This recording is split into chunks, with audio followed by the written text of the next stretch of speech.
Information is power. We're at America right now, where Roger Stone can't even have a fair press conference without getting shouted down, and that's why we had to do it here today and spend thousands of dollars to host you. And some of you think that you can still call the shots. No wonder why President Trump calls you fake news and the enemy of the American people. So, really a sad display from y'all. Now, Roger Stone has been silenced on social media. Roger Stone's platform at Infowars.com has also been silenced. So this man is not even allowed to defend his own honor because they are ripping his voice away from him. And in case you can't tell, Roger and I are probably looking pretty tired today. Because ever since what I view as the illegal FBI raid on Roger Stone's house, he has received numerous death threats, numerous media inquiries, and it's almost been impossible for us to sleep through this endeavor. Now, anybody who saw the FBI raid on Roger Stone's house knows that it was clear to me, beyond a reasonable doubt, that somehow CNN got a leak. And now you have congressmen calling for an investigation into that. You've also seen a lot of violence against Trump supporters and a lot of threats, as I said, against Roger Stone. So now we have to walk around with increased security. In fact, there are a lot of people doubting a story that I was sexually harassed in Washington, D.C. by a Women's March protester marching against sexual harassment, sexually harassed me. People are doubting that story, saying it's fake news. Well, I'm going to go ahead and give out this individual's name, and I'm begging, unlike people on the left, unlike what you did to the Covington Catholic high school boys, and unlike what you've done to Roger Stone, I hope that you would not dox this woman and you would leave her alone. But Isabel O'Shaughnessy was arrested for sexually assaulting me. Okay? Also yesterday, I had a man try to rub spit in my eye. And this is all thanks to the lies in the mainstream media. And now they're trying to destroy an innocent man, Roger Stone. And I am just in a disbelief at how Roger has been able to keep his composure and maintain his energy throughout all of this. Now, I hope that he gets fair treatment here today, unlike what he has received this entire week, and unlike what he has received since this political witch hunt has began against him. Now, again, all of you came out here for one reason. You want the Roger Stone story. But how many of you actually care about an innocent man getting out of the grips of a rogue prosecutor? I'm wondering if any of you do. You were more obsessed with getting your shot than getting the truth out about Roger Stone at a press conference that you didn't pay a dime to be at, and you're begging for Roger to give you any quote all day long. So I just ask you, do you care that an innocent man is being politically persecuted right now, or do you just care about your own ratings? Is that why you lie about President Trump? Is that why you lie about Trump supporters? Is that why you lie about Roger Stone? So Roger's going to step up here, and he is going to provide an opening statement, and then we are going to take questions. But I know that some of you had to reach out to your corporate overlords and ask if you're even going to be allowed to air this press conference because there's an InfoWars mic flag sitting on the podium. Well, I hope that triggers you. And I hope that you realize that in media, you should be standing up for free speech, and in America, you should be standing up for justice, not a political persecution against an innocent man where they're trying to destroy his life and he has to deal with death threats every day. So without further ado, here is Roger Stone. Thank you, Owen. First of all, as a veteran of 50 years in American politics, I understand that you cannot brand every member of the media with the same brush. And therefore, there are honest reporters in this room. There are capable, honest reporters in this room who are just trying to do their job to get the facts. And there are others who do not meet that criteria. So let's be clear, I do not regard the press or the media as the enemy. I regard some members of the press and the media as the enemy. That said, I wanted the opportunity to make a statement outside the courthouse the other day. That was obviously physically impossible given the pushing, the shoving, the shouting, the spitting. I felt kind of like Vice President Richard Nixon in Caracas in 1958. I want to say, to begin with, that as I think most of you know, I have pled not guilty to the charges against me. I stress that these are all after-the-fact process crimes, and I am not accused of Russian collusion. I am not accused of collaboration with WikiLeaks. I am not accused of conspiracy. There is no evidence or accusation that I knew in advance about the source or content of the WikiLeaks materials, be that allegedly hacked material or allegedly stolen material. The allegation that I was less than truthful to the House Intelligence Committee to cover up what underlying crime. There is no underlying crime, and therefore any honest mistake I made in memory would be both immaterial and lacking intent. I do intend to vigorously contest these charges. I will mount as vigorous a defense as I can. I am heartened that Senator Graham and also some Republican members of the House are looking into the manner in which I was arrested. I think, as most of you know, at 5:50 a.m., 29 federal agents, FBI agents, both men and women, arrived in my home wearing full SWAT gear, night vision goggles, brandishing assault weapons, sidearms, and they had a device that is generally used for battering down a door when somebody refuses to open it. There were 17 vehicles in the front yard, 2 of them armored. There was a helicopter overhead. I live on a canal. There were 2 amphibious units in the water. My house was completely surrounded by armed agents covering every exit. I have no prior criminal record. I'm accused of nonviolent process crimes. I do not own a gun. There was no guns in the house. I'm a strong supporter of the Second Amendment, but I do not own a firearm.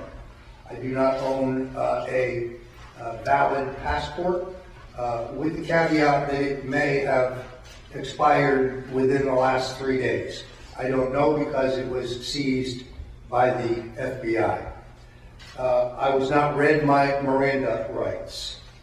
I was brought out of the house. I was handcuffed. I was standing in the street wearing a Roger Stone Did Nothing Wrong t-shirt. That's what I slept in.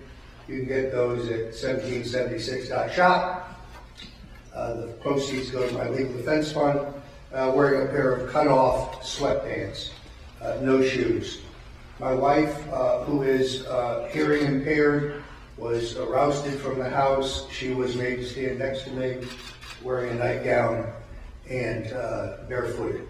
Oh my God. The agents were professional and they were courteous once I was in custody. I have no complaint about their conduct, but the special counsel's office was well aware of the fact that I was represented.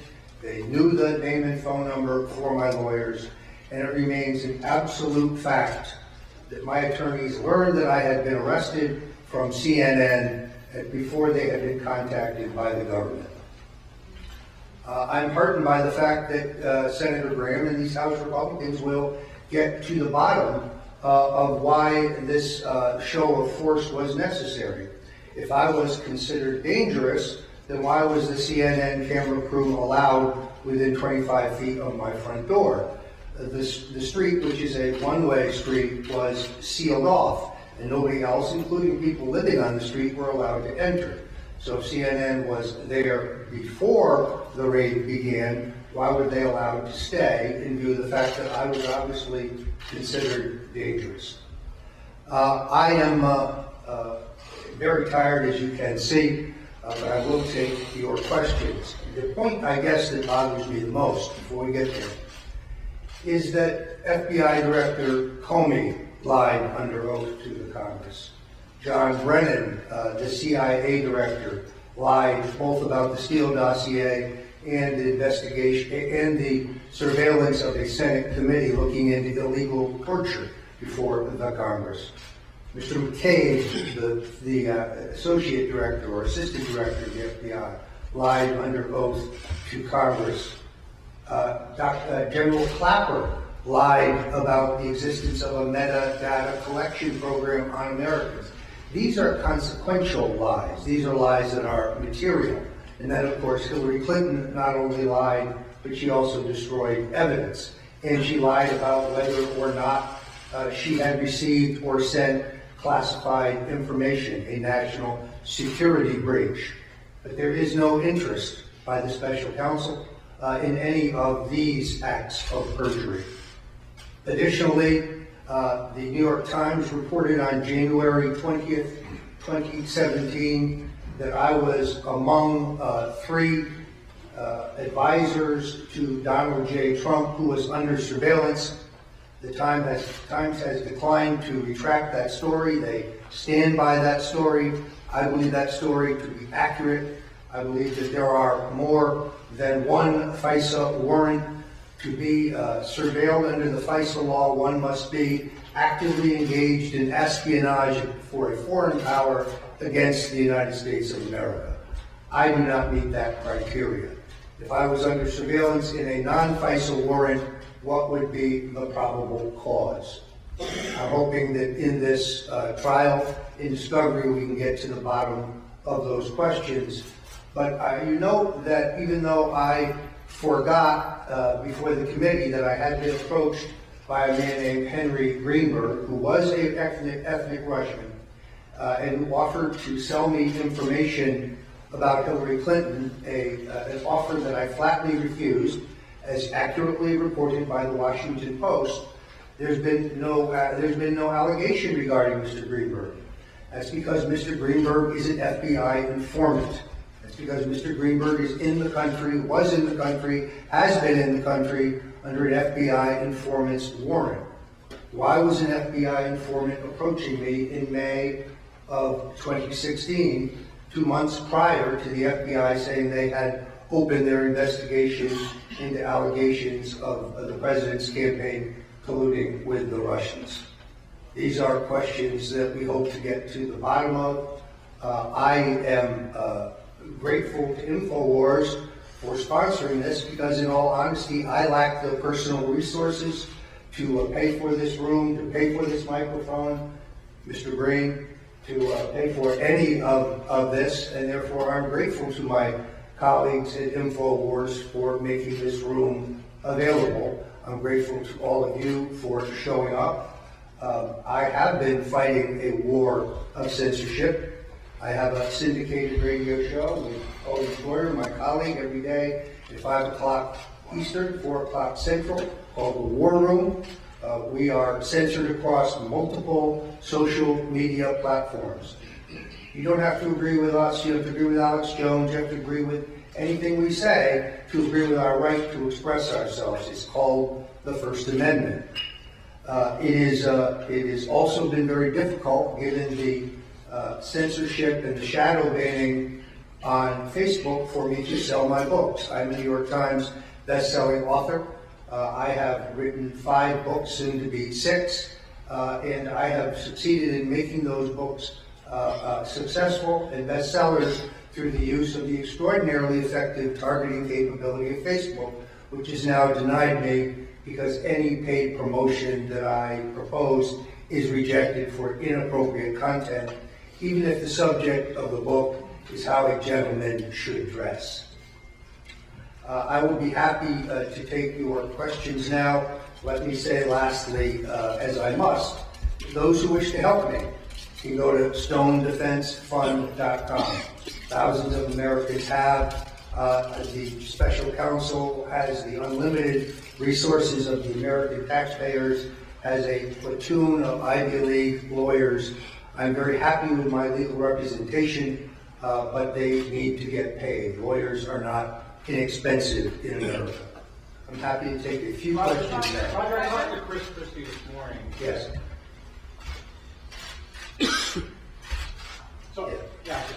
Chris Christie this morning about the details of the indictment. Yes. As you know, he's a former prosecutor, Yes. a Republican, and a Trump supporter. Yes. So pretty knowledgeable on this and pretty fair, I would think. He suggests the liability. I asked him, what did you think of the strongest liability indictment? And he said, on the issue of perjury, which you said you either have a faulty memory or it's immaterial. I said, maybe that's true.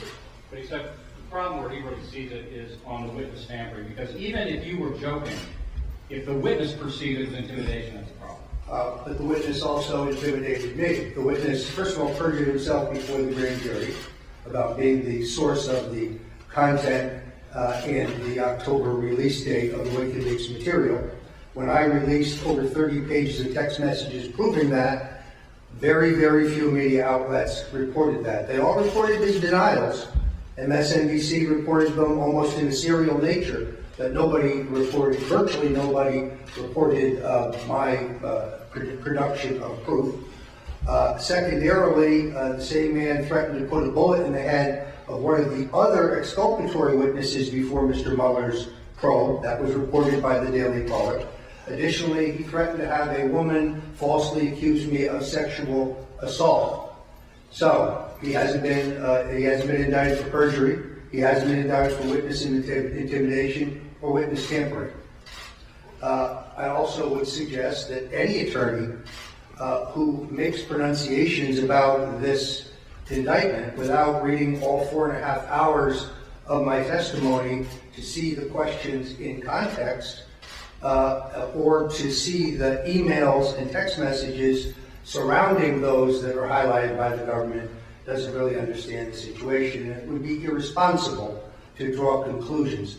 I'm represented by Bruce Rogow, Grant Smith, Robert Bushell, and Tara Campion. They are excellent attorneys. Mr. Rogow has argued before the U.S. Supreme Court on 11 occasions. He is a noted First Amendment civil and criminal attorney. He believes that this indictment is flawed. Roger, you Yes. actually said you won't bear false witness against the president. Does that mean that you are ruling out cooperating with Robert Mueller? This is a question that I will have to refer to my lawyers ultimately. All I can tell you today is I will tell the truth about any matter that I have knowledge of. I don't possess any knowledge of any wrongdoing by the President of the United States, including Russian collusion.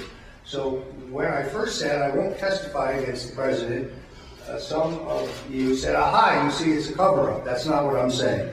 What I'm saying is I will not make up stories.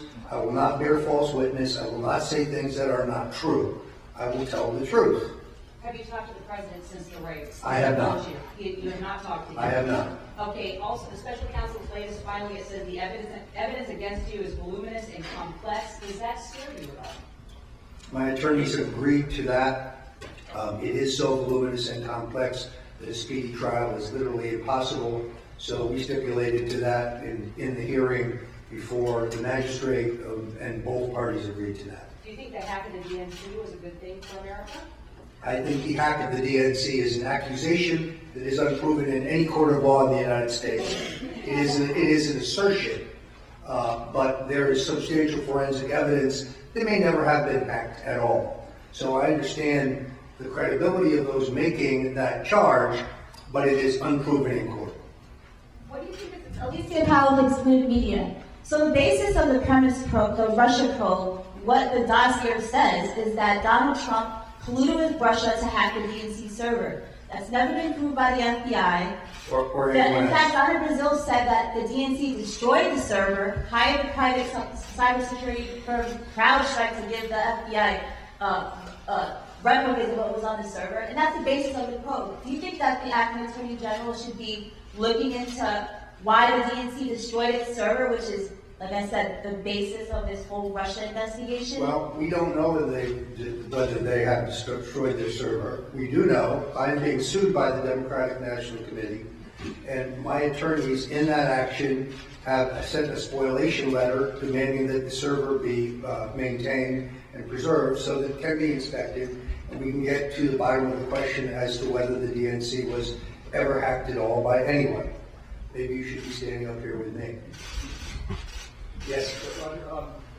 Well, know that any number of defense attorneys would caution their clients against speaking in a situation like this.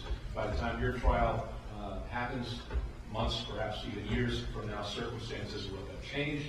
You may come to regret some things you're now saying. You may come to regret some of the associations such as InfoWars, which you now have.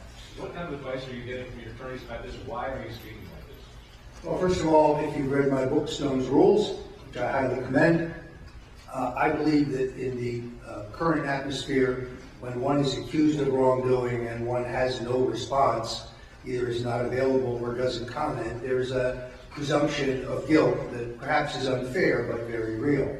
I know what I did. I know what I didn't do. I know the facts of the case. I don't think I said anything today that I will regret. And it will be obviously said with greater documentation in court in due time. As far as InfoWars is concerned, it's a media outlet. It's a network. I don't subscribe to everything Alex Jones says. Alex Jones doesn't subscribe to everything that I say. I'm probably a bit more libertarian than he is. We have many talented people there, but it is a perfectly reputable platform. I'm responsible for the things that I say. I agree with Alex Jones on a number of things. I'm a nationalist. He's a nationalist. We believe in American sovereignty. We believe in American exceptionalism. I'm grateful to them for hosting this, because otherwise I have no reasonable forum in which I can answer your questions. My cell phone is the only electronic device that I still have, which was restored to me by the FBI. I'm 400 messages behind from reporters wanting to ask me questions, so this was the most efficient way to do so. Roger, if you take yourself out of the equation and you just look at what I spoke of this, how do you explain the fact that Manafort, Flynn, Cohen, Papadopoulos case all have been found guilty of lying and all about one issue, which is Russia? I'm not sure I agree with that formulation. That they were accused of that. I'm not any of them. I can only speak to my own case, and I am not guilty. Roger, are you ready tomorrow for Judge Jackson to give you a gag order? That's certainly a possibility. We'll deal with that when it comes. I would point out that I make a living writing and speaking about politics. I would hope that the court would take that into consideration. Obviously, the government has not made a motion for that as of today. We're aware of. It would require a hearing, as I understand it. Obviously, I will adhere to any ruling of the court if they should do that. On the other hand, I would also have the right, as I understand it, to appeal. So let's see what happens. Well, it looks like investigators still want to talk to Andrew Miller. Are you prepared for the potential of a superseding indictment? I'm not aware of any information Mr. Miller has that would be detrimental to me. I have not spoken to Mr. Miller since the time that he was subpoenaed. Mr. Miller did not work for me in 2015 or 2016. He did attend the Republican National Convention. I looked around, I didn't see any Russians. You mentioned in a recent interview with Roger Jerome Corsi. Do you think he's going to be indicted? I couldn't speculate. Expanding on Corsi, recently you told me that you were considering a lawsuit against Corsi for defamation in light of him continuing to say things that you would say are false. Actually, I never said I was looking at a lawsuit in defamation. I was looking at the possibility of a lawsuit where you could get a declaration the statement is true or false that is allowed under our law. I think perhaps events have moved beyond that. I'm not going to get down in the gutter with Mr. Corsi. I have already said the number of things that he said are untrue. I believe that will get proved at trial when the appropriate time comes. Yes. Yes, Mr. Stone, aside from your house being violated, your reputation's been violated. You made a comment about advocating for the pardon of Marcus Garvey, and some of the mainstream media has almost implied that you're racist and that was insincere. And of course, I don't agree with that. Would you please clarify your stance? Yeah, this is one of the things that is hurtful, because I think people tend to put you in a box because I'm a Republican. But let me make this point. I have been an advocate for drug law reform for 25 years. I have been an opponent and critic of the 1994 crime bill, in which poor people and African Americans are subject to much harsher mandatory sentences for the possession of rock cocaine than wealthy white people who are in possession of powdered cocaine. President Trump has just fixed that problem in the more recent sentencing reform bill. Secondarily, I know that this is not a popular view, but it's one that I must say. I worked for Richard Nixon. It is Richard Nixon who desegregated the public schools, not Lyndon Johnson, not John F. Kennedy. It is Richard Nixon who gave us affirmative action. I'm one of the few conservatives who've written and spoken in favor of affirmative action. I think it was necessary. It was Richard Nixon who quadrupled law enforcement for civil rights law enforcement. It was Richard Nixon who increased ninefold funding for black colleges. So I have long been very interested in the posthumous pardon for Marcus Garvey, someone that I have read extensively about, someone who is actually one of my political heroes. I believe he was unfairly railroaded by the FBI. So when I was asked, have I asked the president for a pardon? The answer is no. Have I discussed it with anyone who works for the president? The answer is no. The only person I have ever written to the president advocating a pardon for is Marcus Garvey. You said that the Russian probe is a speeding bullet headed towards Donald Trump's head. Can you elaborate? Yes, I believe the purpose of this probe is to undo the results of the 2016 election.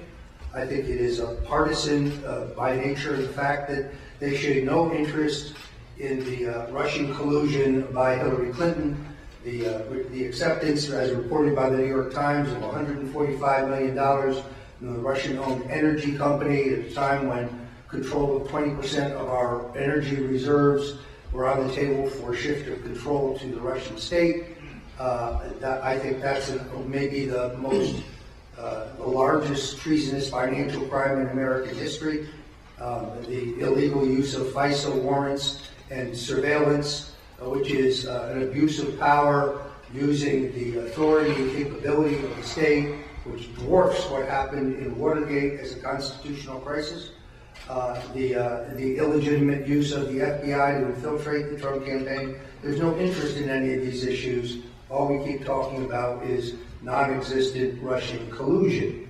There's a substantial difference, in my opinion, between Russian collusion, which we have found no evidence of, that would be conspiracy, coordination with the Trump campaign, and Russian meddling, which appeared to me to be ham-handed, underfunded, incompetently done, and was at various times pro-Hillary, anti-Hillary, pro-Bernie, anti-Bernie, pro-Trump, anti-Trump, seeking just to sow the seeds of discontent among Americans. Roger, Alex Jones would like you to address what the president should do in response to the rogue special counsel, and also talk about the Democrat connections to Robert Mueller and the Russians. What Owen speaks to is the fact that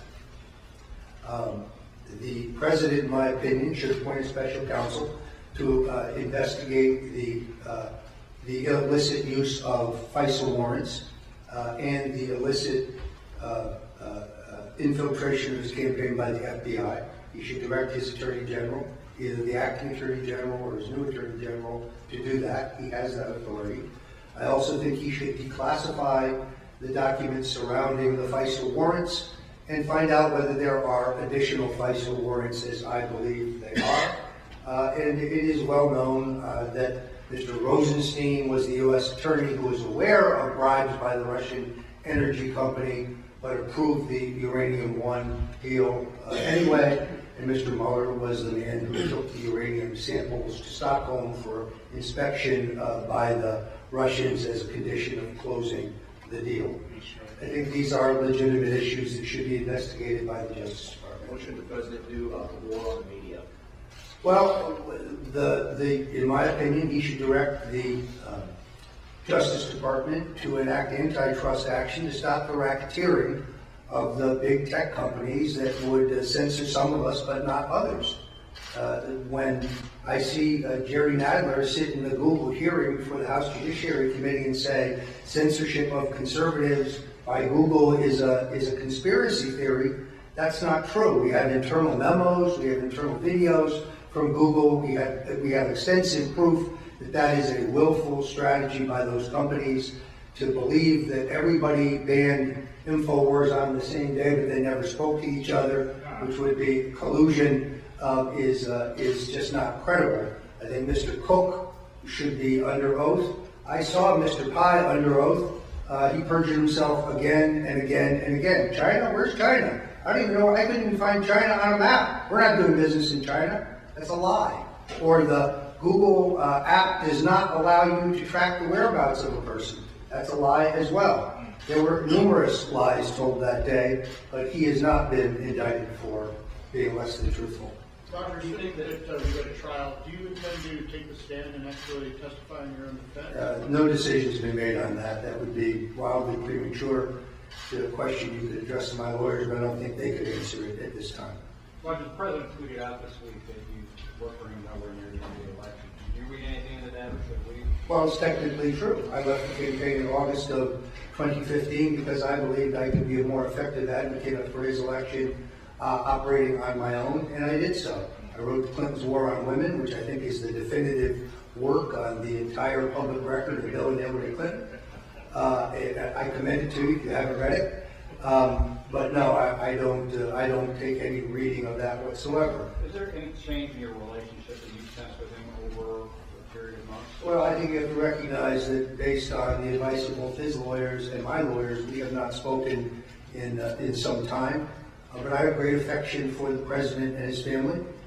He attended my wedding right in the Willard Hotel next door.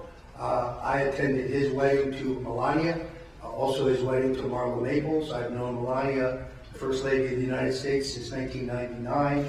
She's a wonderful person. I'm a strong supporter of his agenda. I've also been critical. I think we should be out of Syria now. I think we should be out of Afghanistan now. I think we should be out of Iraq now. Iran is a non-interventionist. I believe he actually agrees with me, and I hope that he is moving towards that. But his record on the economy, I think, is extraordinary. Things that we were told could not happen have happened. 500,000 new manufacturing jobs, 4.8 million new jobs, a record stock market, even with some of the corrections. So America is on its way back. I have great affection, and I remain a strong and loyal supporter of the president. You think he does for you as well? Because he had a good relationship with Michael Cohen at one point, and then when the legal things got complicated. I think my situation is quite different. Do you think that Hillary Clinton should be indicted? Anybody who is not asked a question from the media, yes, sir. Are you consider yourself a law and order person, right?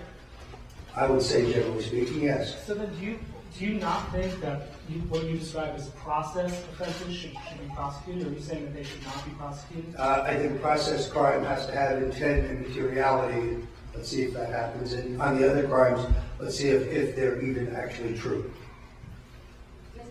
Yes. Roger, I know you've addressed this a little bit in your past meeting interviews, but there was a reference in the indictment to the notion of somebody being directed. I think you have sort of speculated as to who that might be. In the distance of time, the last 5 days, do you have any more sense as to what that's a reference to? I have no idea because it's not true. Nobody directed me to do anything nor inquire. I did not coordinate anything with the Trump campaign or with WikiLeaks in terms of their disclosures. I had a tip, which turned out to be a very good one, about the significance and the October timing of the WikiLeaks disclosures. Everything else could be gleaned by setting a Google News alert and reading everything about WikiLeaks and Julian Assange, or watching the WikiLeaks Twitter feed when I was not banned on Twitter. And therefore, my purpose was to hype the disclosures to draw voter and media attention to the ultimate release of material. That's called politics. That's what I do. It hasn't been criminalized in this country, at least not yet. Any more questions from the media? Yes.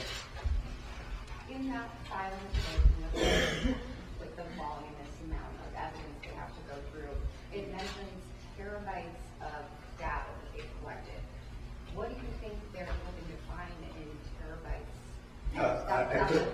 I could not speculate. I believe that, and I've said this before, I believe that over a 2-year period, maybe even a 2.5-year period, my emails, my text messages, my phone calls have been monitored. There's certainly nothing new. I have deleted nothing. I have erased nothing. I have over 1 million emails by my own count. It's a lot to go through. I cannot afford lawyers to root through every piece of it on an hourly basis. So just the material that I have, not speaking of discovery now, just the material I have is voluminous. But terabytes suggests that this is even more than having 100 emails or so. I'm not knowledgeable. I'm not knowledgeable enough about the situation to comment.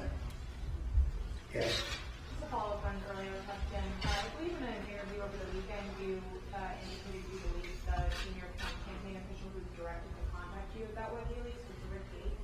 Can you talk about why you think it was Gates and what your interactions were? Well, that would be speculation on my part, but I think the two officials referred to would be Steve Bannon. As most of you know, I wrote a column for the Daily Caller advocating that the president terminate Mr. Bannon. It was picked up by Drudge, and that makes it a big story. And 24 hours later, Mr. Bannon was fired. So he would have a certain animus towards me. The exchange of emails that is cited, which had been previously reported in the New York Times, he asked me a question about a public event, and I responded with 2 pieces of information that were reported by Politico and The Guardian that very morning. So there was no proprietary information there. Mr. Gates is seeking a reduction in his sentence. I also have no memory of discussing this with him, nor is there any electronic corroboration of that I am aware of. I did not coordinate anything with the Trump campaign pertaining to WikiLeaks. I did follow the story perhaps more closely than anyone else, but virtually every political journalist in the country wanted to know what it was that Julian Assange had. And many of your news organizations have interviewed him. Many others have interviewed him. Contrast this with the operations of the Clinton campaign, money laundering through a law firm to pay for the fabrication of a dossier using Russian assets to do so, but there's no investigation into that. I'm going to limit this to members of the press, if I may. All right, I thank you very much for your time. Owen is going to have a few words of his own. So, in closing, what I hope the American people take away from this, and what I hope President Donald Trump takes away from this, is that if this can be done to Roger Stone, this can be done to you. If Alex Jones can be silenced, you can be silenced. And why is an innocent man, Roger Stone, being destroyed for allegedly communicating with WikiLeaks that's totally unproven, when CNN's Brian Stelter and Anderson Cooper and others have had live interviews with Julian Assange on air? Ask yourself, is that justice? Is that fair? So, there is a clear and present danger right now in the United States of America. But it's not Donald Trump, it's not Roger Stone, it's not Alex Jones, it's not conservatives. It's a rogue special counsel that is destroying innocent people's lives. It's a Democrat Party that fights for open borders and no voter ID laws and celebrates infanticide. That is a threat to this country. When you're celebrating infanticide and celebrating innocent men being destroyed, you are the problem with this country. So I hope that the president understands how serious this threat is, and they will come after the president and remove a duly elected president if they can do it. And if the American people allow them to do it, then this country is dead. Thank you guys for coming here today. I hope that you will all report the truth. All right, everyone who is with the media, you need to clear out the room right now, break down as quickly as possible. Thank you. Yeah. There's going to be no bird dogging at all. Bird dogging? Bird dogging.